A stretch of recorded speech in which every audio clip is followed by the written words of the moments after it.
Hello, everyone, and welcome to this month's P&G Alumni Network Enrichment Series webinars. This is your host, Ileana Rojas, and I hope you're all safe and well. And I'm here together with Mike Seitz, his learning, and he's going to take us through his learnings and expertise on how to build a business model to win and adapt to meet the changing environments, which is very appropriate in today's world. But before I pass it on to Mike, I want to tell you about the Enrichment Series. This is a monthly series where our goal is to connect members and provide enriching content where we hope you learn something new and leave you inspired. And we do this by leveraging the expertise that we have within the network. All of this is part of a bigger mission of the P&G Alumni Network, which is a nonprofit founded by former P&G employees to share ideas, talents, and resources with each other, our communities and philanthropy efforts. With more than 35,000 registered members in 45 chapters worldwide, the P&G Alumni Network is officially recognized and supported by P&G. We connect via global conferences, local chapters, industry events, and online content. Our nonprofit foundation supports economic empowerment initiatives in communities around the world. Now, every other year we have a global conference, and up until now, the next one is still planned for October 2021 in Washington, D.C. Last year, our conference was in Madrid, where I had the honor to be the MC, sharing the stage with inspiring, influential leaders like Bracken Darrell from Logitech and Daniela Riccardi from Baccarat. So save the date. And if you're not already registered on our website, I invite you to do so at pngalums.com so that you get all the latest information once it becomes available, not only for the global conference, but for all the other new things that we're having between the webinars and podcasts and digital content. So a lot of exciting news there that you don't want to miss out. And now I can introduce you to Mike, who's here with us this morning, and he is the CEO and co-founder of Barebottle. So I'll pass it on to him so that he can start sharing with us his pearls of wisdom. Good morning, Mike. Good morning. Okay, thank you, everybody. My name is Michael Seitz. I'm one of the co-founders and owners of Barebottle Brewing Company in San Francisco. I'll take, maybe 30 minutes to regale you with stories about entrepreneurship from the West Coast. Hopefully I'll keep this interesting and cover some topics. If you've got questions, please feel free to send them to Ileana, and she will collect those and we'll answer them at the end for sure. So 3 things I wanted to cover today that I get asked questions about all the time. Most of the questions are around fundraising, starting a company, things like that. And I also want to take you through about how we're changing via the COVID crisis, because I think a lot of people are curious about that. And it has been quite a change. So I will endeavor to show you that. So a little background about us. We opened in 2016. When I moved to Cincinnati in 2009 from San Francisco and other places, I have to admit I was a little bit bored, so I got into many different hobbies, including marathon running, and then I also found out about making beer. So in 2009, actually a friend of mine told me that you could make high quality beer at home, and from then I was sort of captivated. I got 2 of my friends on board and we raised some money and, like I said, opened in 2016. We were looking at some of the data in late 2009, early 2010, right around this period where the number of breweries was increasing. And I guess we did not have a unique idea because many other people entered the market at that exact same time. And you can see as of today, there's over 8,000 breweries in the United States. And it has become an incredibly crowded field. And I think one of the reasons why so many people got into the industry, not the least of which is the fact that people really like beer, but also they saw these huge acquisitions of brands like Ballast Point and Green Flash and things like that. And these big entrenched competitors were paying huge sums of money. And that led to this really interesting dynamic in the industry, which was simply that a lot of the model at the time was you start a brewery, you get a following, you get some notoriety, and then you expand it across the country. And once you did that, you could sell it off to one of these big conglomerates, and retire with fame and fortune for the rest of your life. And that was going to be the model. And unfortunately, that model proved to be very fleeting. And there are several breweries like Ballast Point, New Belgium, Ninkasi, Green Flash, etc., that kind of found themselves in this middle ground of no man's land, where they had sort of lowish margins. They had huge, significant capital costs in order to make enough beer to spread it across the country. And then they also had, unfortunately, no pricing power and no shelf power because they weren't, established brands like Budweiser, Coors, etc. And so what you've seen over the past, I would call it 5 years, is this kind of stratification where small breweries with high margin, low scale production systems are doing extremely well. I would count ourselves in that category. And then there's also this other end of the scale where they do have pricing power, they have enormous distributor power, they can, command presence on a shelf. And if they're not on the shelf, then some shoppers won't shop there. So it's really created this like vacuum in the middle, and not surprisingly, several of these companies have either been devalued or they've gone bankrupt. And I'm really interested to see how that dynamic shakes out over the next year as COVID continues to affect businesses. So as we were starting, we kind of took a step back and said, like, well, what kind of early trends in the market are we seeing? And we were lucky at, early, I think 2010s, like 2011, 2012, that a couple of very enterprising breweries were causing some significant waves. And of course, we started with the consumer. So this may be old hat for a lot of people, but at the time it was new to have friends that describe themselves as beer geeks. We also saw a shift between people having a favorite beer to having a favorite brewery. And that was really important because people didn't necessarily have like their one mainstay product they bought like religiously anymore. People were much more capricious. There's also been this incredible rise of this new hazy IPA style, which I'll talk about a little bit later, but that certainly has transformed the dynamic of the industry. And then as the democratization of information and social media, there's been sort of this pseudo winner take all dynamic where breweries that do really, really well get an unbelievably outsized consumer following, as evidenced by this picture above. This is a very small brewery outside of Boston called Treehouse. It's among one of the top 3 breweries in the world, but I would venture to say most people in Boston don't even know about it. It has an incredibly strong following, and it's because they've perfected this a couple different styles, and they do such a good job that they don't have any outside customers. Everyone comes to them, which is pretty great, pretty amazing. So where do we fit in? As we were putting together our business model and pitching people about it, our goal was to become the most innovative brewery in the world's most innovative city. Once we got into it, we really we sort of landed in this area where it would be this fast fashion model. So whereas most breweries have like 5 or 6 different flagship beers, and then maybe they'll do like seasonal things, we totally turn that on its head. We release 4 to 6 new beers every single week. We charge a very high price for those beers. Our 4-packs typically sell for $22 plus tax at retail stores and also out of our brewery.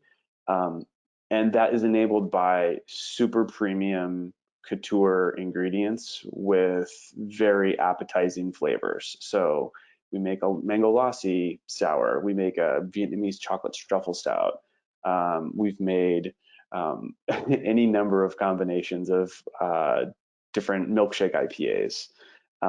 And luckily in beer, you can actually make a huge difference in flavor based on the ingredients you use, but those ingredients are very, very, very expensive, and thus the pricing. You can see the picture over on the right, our two head brewers. We actually use co-head brewers. The top of the head on the right is our John Magic Montes de Oca, and then the brewer on the left is Kelsey Holstein, and together they handle all of our brewing and production. Myself and my co-founders, we contribute, but we found that hiring extremely talented people and paying them well and giving them equity in the company has been really an effective leadership strategy. And then the last thing is, I am a huge acolyte of Daniel Kahneman and Amos Tversky. They're famous behavioral economists, and we've basically employed that system in basically everything that we've done visually and graphically at the brewery. We have done probably 40 different labels of different cans and bottles, and always the equity that we try to get across is visually appetizing. And so you can see some of just a small fraction of the number of cans that we've done at the bottom. More on the Daniel Kahneman and Amos Tversky. Daniel Kahneman wrote a very famous book called Thinking, Fast and Slow, and he talks about how humans are feeling machines who can sometimes think. And I would say that at Procter, I think most of us spent a lot of time on concept writing, or we were keenly aware of like what concept writing looked like, but it was always a logic-based plea or rationale for why you should buy a product. And I think what we've found is that people are much more emotional. They tend to buy things based on gut. They tend to look at things, and if it looks appetizing, they will buy it. And so that's really that's pervaded every single thing that we've done. Here's a couple snapshots of like our tap rooms and some of the beers that we've done, and you can see our menu board up in the upper right. You know, we have very visual, descriptive names. We try to bring those to life and put them on a pedestal wherever we can. And thankfully, like it's been quite successful. We were lucky enough to win a medal at the Great American Beer Festival the first year that we were open, which was sort of luck, but then we did it again this past year, and so we know it's not just a coincidence. And that competition is really validating because there's over 9,000 entries every year and only about 100 winners. And so we felt pretty good about that. We also won Best Brewery in San Francisco, which is no small feat considering there's over 40 breweries in San Francisco. And then it's very uncool in the brewing industry to look at consumer ratings, but I am a consumer ratings guru. And so I read every single response that we get on Yelp, every rating we get on Google, and also I work very, very hard to boost our listing on TripAdvisor because a lot of people use those rating agencies as the information that they're going to use to make decisions. You can see the breakdown of revenue by channel. Outside sales have, you know, kind of matched one for one what we do in our tap room. And it's been a pretty steady climb with some seasonality thrown in. So moving into the second big topic, I get probably 2 to 3 people every month that ask if they can get time with me to ask questions about starting a business. And I wanted to kind of cover the greatest hits because I think some of these things are super important. There are a million cliches that you'll get if you decide that you want to start a business. Some among those are people invest in you, not the idea. Hiring is super time consuming, which it is. People will tell you that who invests in your company is more important than like how much they invest. And that is also true. You'll hear cash is king. And you know, the process of writing the business plan is more important than the document itself. And all those things are true. And I don't want to take away any of those things. But the flavor that I wanted to give you today was on 3 things that I think are kind of essential to starting a business. And I'll go through that now. So the first is unit economics. The most often question that I get and that I try to piece apart for people is like, what kind of business do they want to have? And the unit economics of the business that they're starting will tell you absolutely everything that you need to know about that business. If you have a profitable business that has low volume, you can sustain yourself. If you've got a low margin, huge scale business like that, you can also sustain yourself that way. There's no right or wrong answer. But by doing a quick unit economics analysis of your potential business, you can very, very quickly find out like how big you need to be to actually make money. For us at Barebottle, we knew that we wanted to have the 3 co-founders be full-time. We wanted this to be our full-time job. And we knew, rough back of the envelope calculation, like how much money we would make on every single beer that we sold across a bar or also in a retail store. And doing that very quick analysis got us to the realization that we needed to not be a very small brewery. We needed to be actually like quite big. We needed to get to 10,000 barrels in sales a year if we wanted to actually create some value for ourselves and for our friends and family and things like that. And so I would just really encourage, and this seems so simple, but like I would really encourage you to do a little bit of math to figure out like, okay, exactly what kind of scale and what kind of business do I want to have.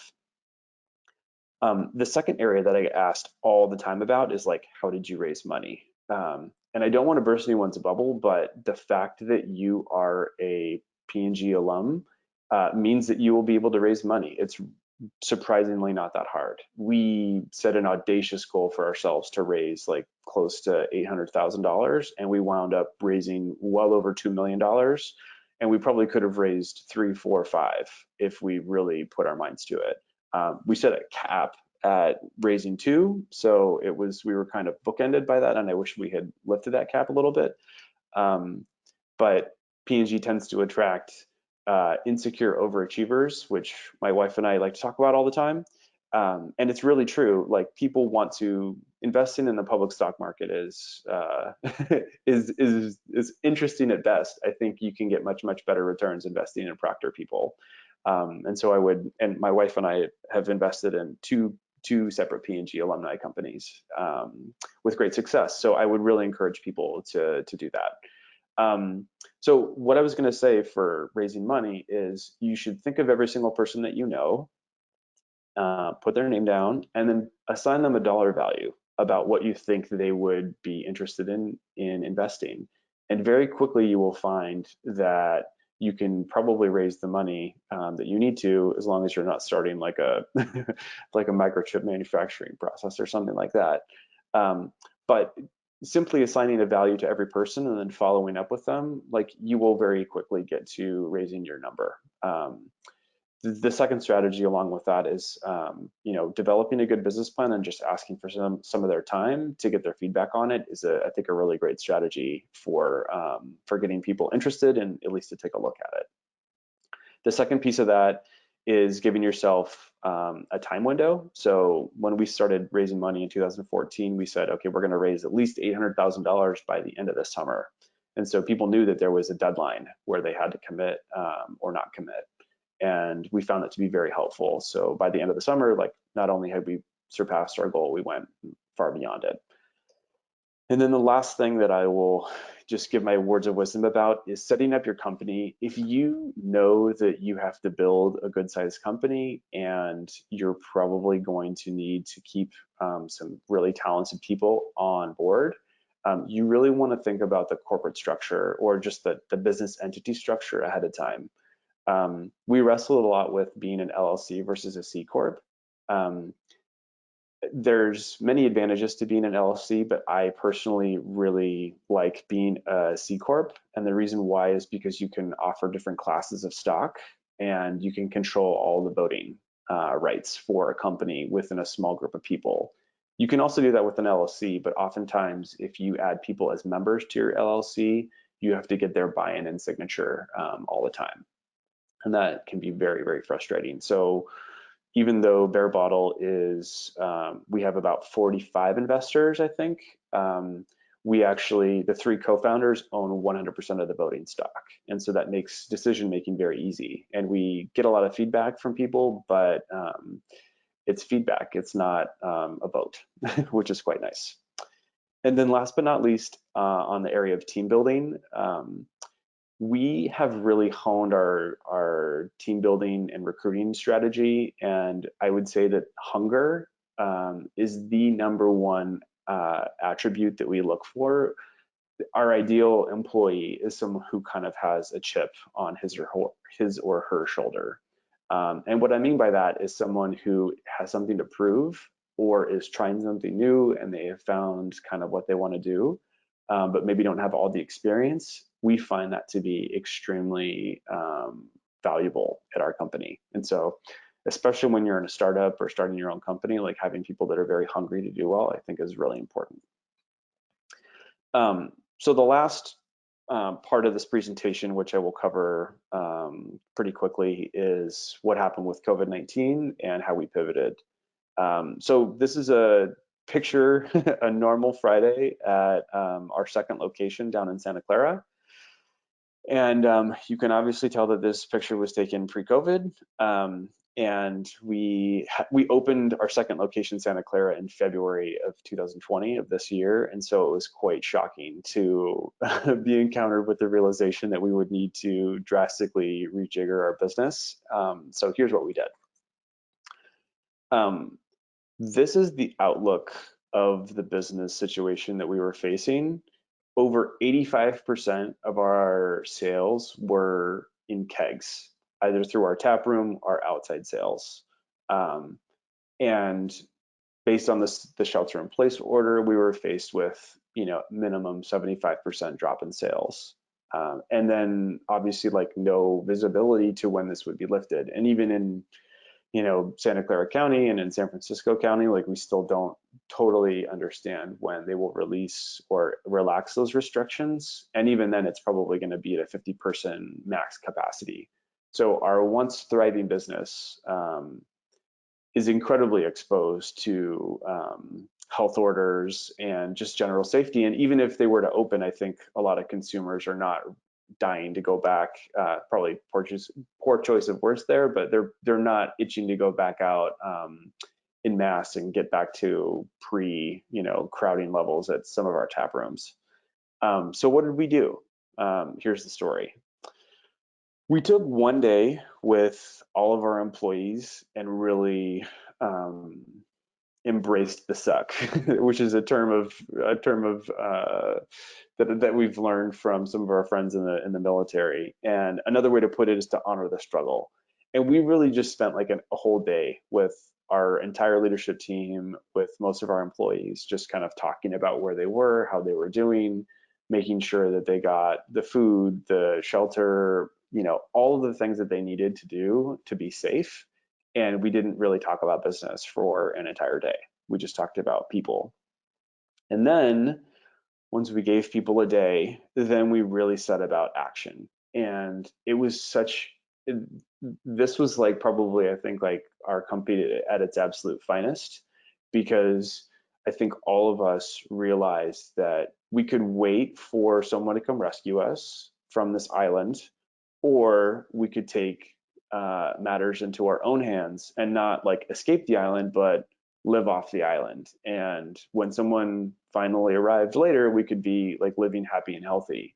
And so we assumed that this was going to be the new normal for our company, and we needed to do everything that we could to make a profitable business, regardless of when the shelter in place order was lifted or not. The realization that we had was, we make super, super high quality craft beer. Has people's appetites for high quality craft beer diminished? Certainly not. If anything, situations like this, probably accelerate people's desire to get high quality craft beer. So once we realized that it was just the supply chain that had been completely disrupted, then we set about action. Through kind of like the fog of the first week, I and my co-founder started looking for signs of signal amid the noise. I started reading every single email that we got to the brewery. I answered every single phone call. And to this day, if you call one of our 2 tap rooms, the person who will answer the phone is me. We at Barebottle, we have 55 employees, but I'm the person that answers the phone because I want to understand what questions people have and what they're looking for. And so not surprisingly, people, wanted beer. They just didn't know how to go about and get it. Once we figured out kind of the plan for how we were going to address that, we described this new world to our employees and rallied them around that new vision, and got them set out. And then what we've been realizing lately, which I'll cover in just a minute, is like once you've gotten your footing, then you view this crisis not as a huge barrier, but as a huge opportunity. And I'll talk a little bit about how we're thinking about the COVID crisis as a huge opportunity for our business. So I'm pretty excited about that. So our once bustling tap room has been totally transformed into a canning and bottling factory. So whereas you would normally see, hundreds of people sitting in one of our tap rooms, now it's become an assembly line. And we realized we had a huge amount of inventory that needed to get from kegs into cans and bottles. And so you'll see 2 of our employees here at a socially distanced level, packing all of that into shipping orders. And so that's the first thing we did. So this is the graph that I showed you about our draft and our outside sales. Immediately, we put everything that we could in cans and bottles. And that was really difficult because we didn't have all of those materials on hand, but we basically called every single supplier that we had ever worked with and tried to get those materials on hand. The second thing we did is within a week, we turned on online ordering for shipping, pickup, and delivery. We went through 3 different vendors to figure that out, but it was still a little bit of trial and error, but we spun up a whole new online business within a matter of days, which I was very proud about. That added curbside delivery businesses, and that helped build our business like almost right away, which was pretty phenomenal because several other breweries in our area that have now since gone bankrupt did not make that pivot that quickly. The next thing that we did is my lovely wife Raquel, who gives me lots of free advice.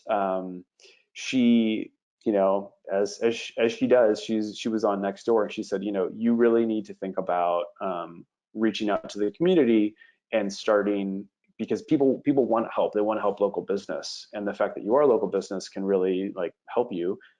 So I put together this post on Nextdoor in my local community and basically said hey, I live here. Thank you so much for your support over the years. I'd be happy to bring beer to you, and I'm starting this new beer club. And within a couple of weeks, I got over 300 people to sign up, and every single week now I'm doing it myself, over 100 deliveries. I could delegate that to someone else, but honestly, everyone else is so busy that they don't have time, so I do it. We also spun up this homebrew class. So one of the things that we found through answering the phones and getting emails is that there's a lot of work from home companies that are looking for some activity to do with their employees. And so we put together this sort of happy hour and homebrew class where a few different companies have given us the list of their employees, and we ship each one of their employees a 6-pack of different beers, and then also the materials to make a 1-bottle batch of beer at home themselves. And they do this over a Zoom class.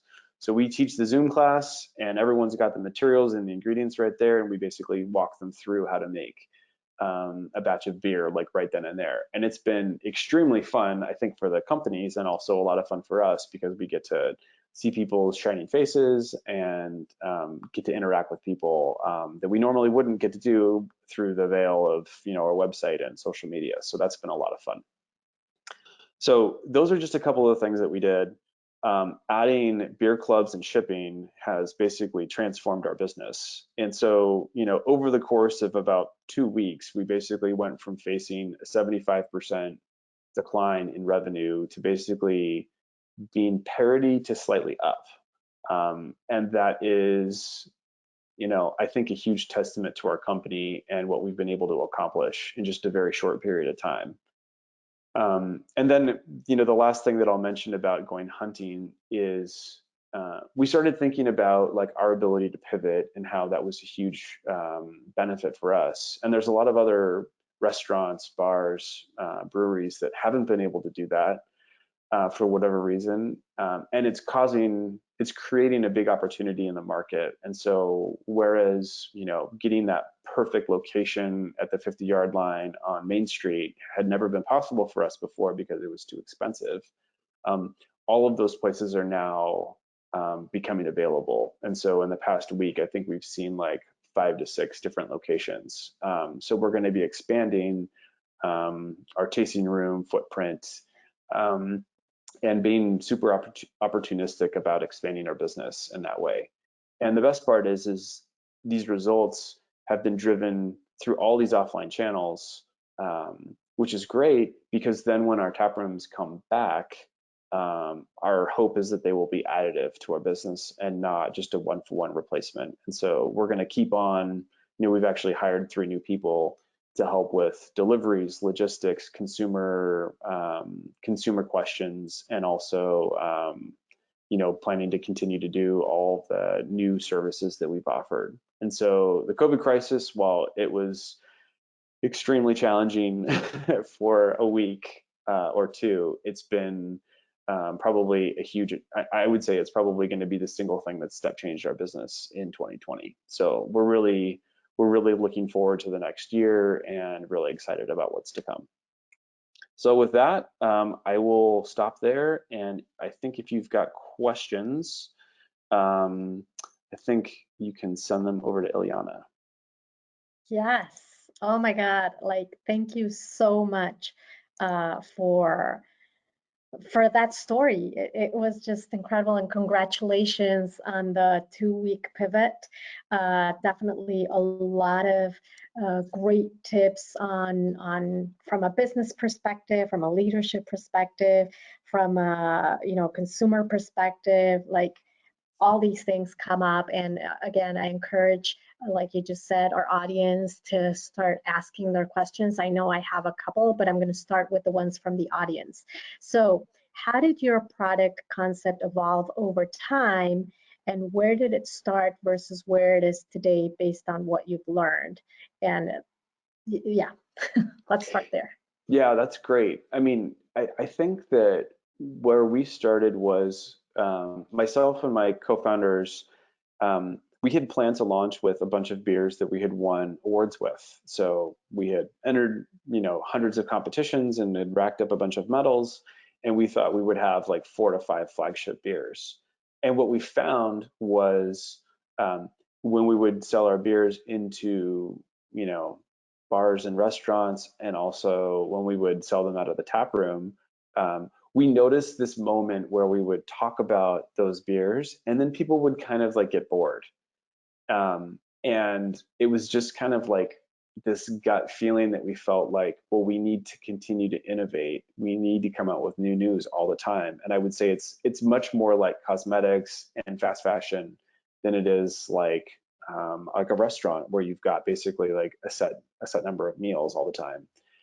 And that dramatically transformed our business. And we did that within I think the first month or 2 of being open, and it really, really helped. And so every new beer that we launch is a new, trip to the plate for us. We try to hit a home run with every single beer that we make, and we get new opportunities all the time. Whereas most other breweries have a flagship beer that they've invested a ton of time and money and scale and securing those ingredients and making sure that it's very precise. And that's just not what we do.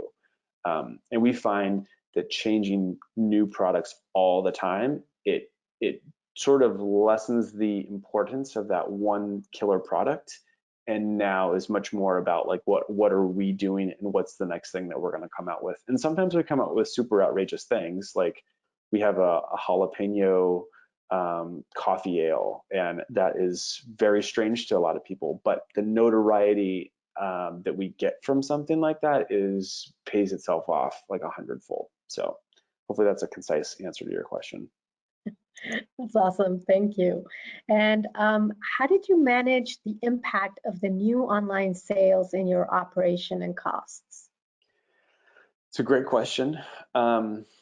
We have, I would say that a true testament to our team is that they're very flexible. And so, there's any number of online vendors and providers, and we went with one that was modestly priced, but now you can plug in Shopify as a bolt onto your website in like less than a day, and it's really easy. But what you need is flexible people that will swarm to the work, and kind of going back to that thing I mentioned about hiring for people that have hunger. Some of our salespeople, like they were facing a 90% reduction in their sales commission, and so several of them took the idea that I developed about starting a beer club, and they took it and ran with it. And so one of our new sales reps, who was fantastic, he started a beer club, and now he's got like, I think, over 200 members. And so he's selling like door to door, like pounding the pavement, and it's going extremely well for him. And I think it just comes down to flexibility and hunger, honestly. That's a great story. And on that, not following up on a little bit on that note, have you considered franchising? Great question. Um, the so kind of the downside of our journey has been we've been through 3 separate head brewers. And that has not been a great process, honestly. I think the first 2 head brewers that we worked with, fantastic people, really nice, very talented. They did not have sort of the growth mindset I think we were looking for, and it was hard for us to identify that. And actually, like both of our head brewers now, John and Kelsey. John was an aspiring home brewer. He actually participated in one of our like company-wide competitions, and he started out as a very green assistant brewer, and he grew into this probably one of the most talented brewers on the West Coast. But we saw a lot of potential in him. And for Kelsey, like she was doing kind of a very simple, assistant brewer job at another brewery, and it's been really, really interesting to see their development and growth. But I think, would I do it differently? No, I think it's much better to come from behind, to start out slow and then kind of build your expertise over time. Perfect. A lot of great comments about thank you for sharing your story and your journey and your leadership through this crisis. So the question is, as you think about opening new locations, how do you factor in new consumer behavior that is anticipated regarding social comfort levels post-COVID? That's a great question.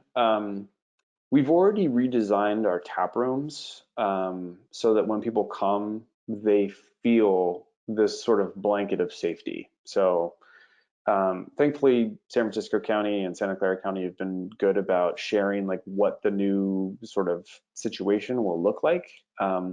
But it includes like a door person. We used to have people queue up at the bar, and we're no longer going to do that. We're going to do table service. We basically like walked through in a consumer's, shoes, all the different touch points where they would experience like, potentially, dangerous situations. And we basically like started stripping away all of those situations so that we could deliver an experience where our staff and our customers basically feel completely safe. I think the reality is that a lot of commercial real estate landlords are going to probably take a little bit of a haircut, at least over the next year, because there's no sense in charging full price for rent when people can only utilize those spaces at 50% occupancy or even lower. So I think like we are staying focused on providing the highest quality product in the best way that we possibly can, and it will be a mix of online and offline channels, on premise and off premise, and I'm really curious to see how it goes. But if there's one thing I think we have seen is that People are very social beings, and so they will, when they feel safe, they will get back out there. And so I think whatever reality we encounter, I think we're going to adapt to it as best we possibly can. And yeah, you're right. I think it's, from what I hear, it feels like it's focused on the experience in the end, right? Whatever it is, it's giving, you know, your consumers that great experience. That's what really they're buying, I imagine. So how do you manage the balance of innovating and generating scale? It's a great question. So, and I knew I was going to get this question because we get this question a lot actually, which is like, okay, you come up with 4 to 6 new beers every single week. You know, how that must be so complex. I will say that it's complexity within guidelines, because we have certain styles that we always have on. So we always have a hazy IPA, we always have a German style Pilsner. And it's just basically different shades of blue within those different categories. And then, of course, like we like to have at least 1/3 of our menu that's always something new and crazy and different. But as long as we have our mainstays, it's surprisingly not that difficult. You know, it's like making a really great recipe at home, but you are changing small tweaks in the recipe and the flavor all the time to try to improve it to get it as best as possible. And then we also have an amazing palette of hops and malts that we get to pick from. So we buy from 5 major suppliers, and there's 100 different varieties of hops out there. And so there's a lot you can do using the same ingredients. And so the process is oftentimes pretty similar. You can always make tweaks in the process. But whereas the process, our processes basically allows that creativity to unfold. And you know, John and Kelsey are not the only people that write recipes. Thankfully, we trust the team. If someone's got a great idea, we let them sort of demo it on a small scale, and then we can scale it up to a much bigger business. But like constantly innovating and bringing out new stuff is basically the lifeblood of our company. And that actually leads to the next question very nicely. So how long does it take on average to create each new beer version? And how do you keep coming up with enough ideas for the new variants, which you've sort of talked about, but if you could expand on that. Great question. Well, I will say that another positive aspect of our head brewers and our whole brew staff is that they are super intense fans of other breweries and other breweries who are doing things that are cutting edge. So, you know, I'll give you a very quick example. There's a new book called The New IPA by Scott Janish, who's in the brewing world, is, you know, he's opened and owned a brewery for like less than a year, but he's very influential. And he wrote a blog for many years called, I think it was like The Alchemist, or the Mad Fermentationist. And so all of these sort of thought leaders are coming out with different ideas, and they're sharing it openly. And so there's probably 150 different things in his book and other people's books and blogs and posts that people are talking about. And thankfully, we have a good reservoir of knowledge to know a little bit ahead of time about what those different levers are going to result in. And so we're just very close to the industry, and we're super fans of other breweries and what they're doing. And, you know, once you get into this like little club, it's not that hard to basically reach out and say like, hey, like we saw that you guys were doing a marshmallow tangerine IPA, like tell us about that. And not surprisingly, like a marshmallow tangerine IPA is as delicious as it sounds. It's quite delicious. And so our friends at Alvarado Street, and we are going to brew a beer together on that kind of same vector, which is really exciting. So, you know, it's you take information from everywhere that you can, and it starts with being like a crazy super fan of the industry and of the product, and it's a lot easier to do that. So yeah, I think that answered the question. Yeah. And do you get ideas from your fans, like your constant consumers that are there? Yes and no. it's like that old Steve Jobs adage that if you asked people what they wanted, they would have asked for another car, or they would have asked for a faster horse. They wouldn't have asked for a car. And I think some of that's true because the people that we count on to innovate really well are the people that are at the forefront. There's very few consumers that are like, oh, like they can spontaneously come up with a really interesting new things. Having said that, if they've had another beer at another brewery that like really blew their hair back, like certainly I think they will not be shy about mentioning that.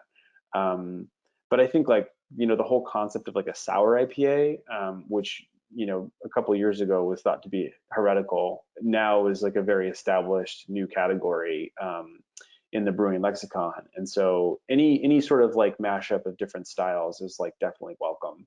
But usually we find that it doesn't typically come from consumers, although when consumers do have an idea, of course we listen. Perfect. Awesome. So about your team at the very beginning, how was it conformed, and what has worked by the team, and what had to be paid? Can you clarify that last point about what had to be paid? I imagine what did you do inside internally, and then what did you have to, bring from outside? Got it. Okay. So this kind of goes back to that unit economics question that I posed, which was like, how big do you want to be, and then how much scale do you need to have? And so once we realized that we needed to get to 10,000 barrels in sales, we realized we needed to have a very robust tap room. We needed to have a very robust outside sales group. We needed to have a good production team on the inside. And once we figured all of that out, it was like, okay, like this looks like a team of about 20 people.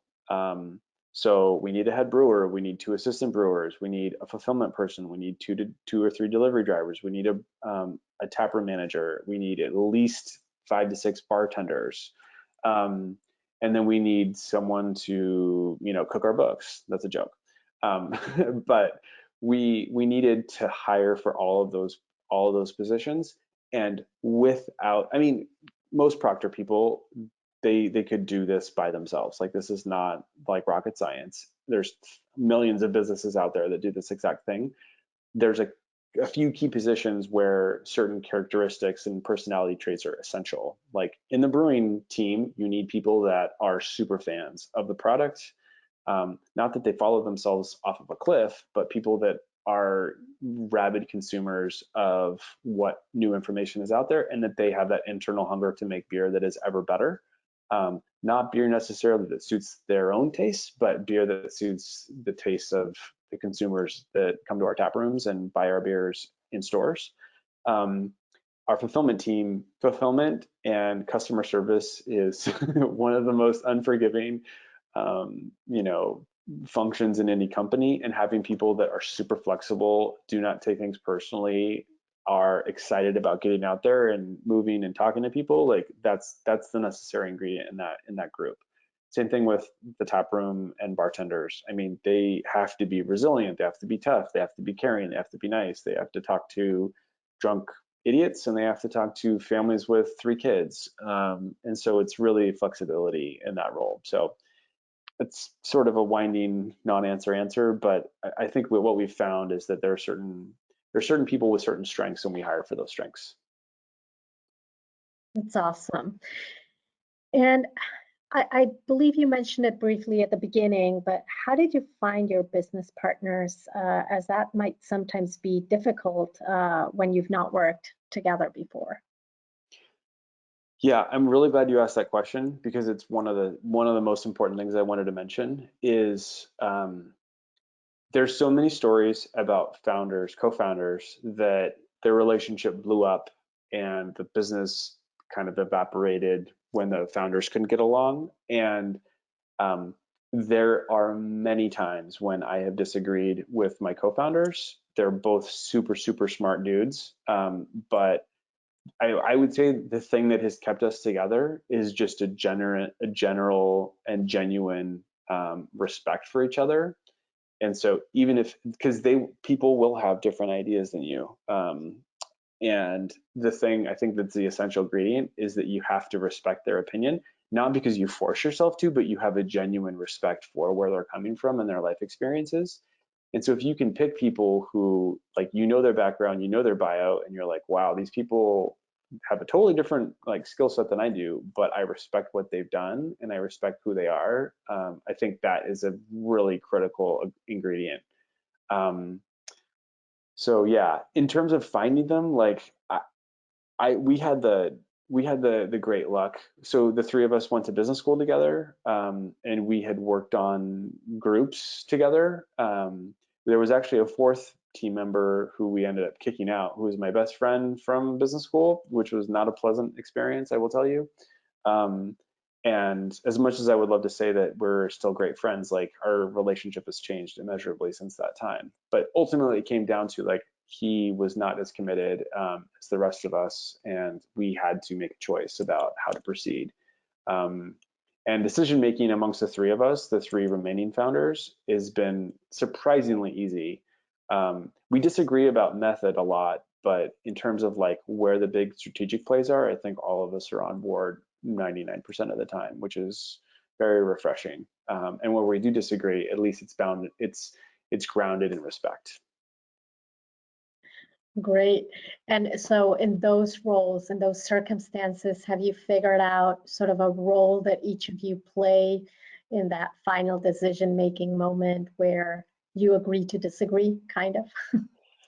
Yeah, I mean, the all of the big things we don't, and we've never said this out loud, but we always aim for consensus. So I will tell you, this is a perfect example. So during the COVID crisis, one of the three founders did not want to go to deliveries and online ordering, because number one, we felt like, especially in like the fog of the first few days, like we didn't know like would people be safe? We didn't know if delivering beer was going to be okay. We didn't know if we should do certain neighborhoods and not other neighborhoods. We didn't know if um, we would be putting our employees at risk. And so there were so many questions, and it took a couple days of um, kind of feeling what it was like out there, not being scared, going out ourselves, and just kind of feeling it. And so we eventually convinced our third co-founder to say, like, okay, this is something we need to do. We need to like embrace this new reality. We cannot wait for someone to come save us. And once we got him on board, then everything changed. But we didn't, thankfully, I mean, we didn't yell and scream and tell him that he was terrible and awful and ignorant. It was just a process to bring him along, because I knew that if we decided to make that decision and just agree to disagree, that we were going to get nowhere. And we needed all three of us to be marching and rowing in the same direction. And this is also where like having a very simple corporate structure um, enables things, because we could make super quick decisions and we didn't have to enroll everyone and their mother in doing what we were going to do. We were just going to go do it. And our approach was very much like, let's try a huge range of things. Let's see what works, and then we'll put more fuel on the fire. But if we don't try some of the stuff, then it's just not going to work. So that's kind of how we Awesome. approached it. Thank you so much, Mike. It's been incredible to hear your story. Definitely something to look forward to. And I thank you again for your time this morning. We've run out of time, so a couple of questions left, but I invite the audience, if they really are eager to hear more, they can contact you directly. So thank you again, Mike, for everything. It was awesome. Thank you. Cheers. And a couple of final announcements before we log off. Get involved, sign up for our updates at pngalums.com, support our foundation, very important. Partner with us at sponsor at pngalums.com, and either volunteer, start, join a chapter, or share with us any other thoughts that you might have, or at hello@pngalums.com email.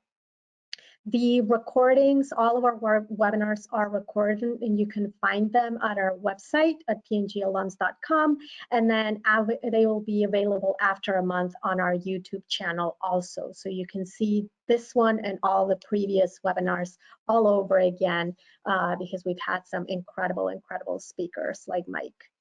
And like I said, hello@pngalums.com is our email where you can contact us.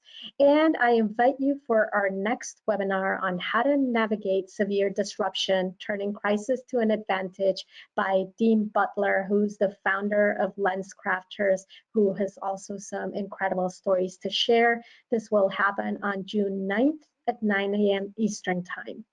Thank you again, everybody, for joining us today, and I wish you all the very best, and stay safe and well wherever in the world you are. Thank you all.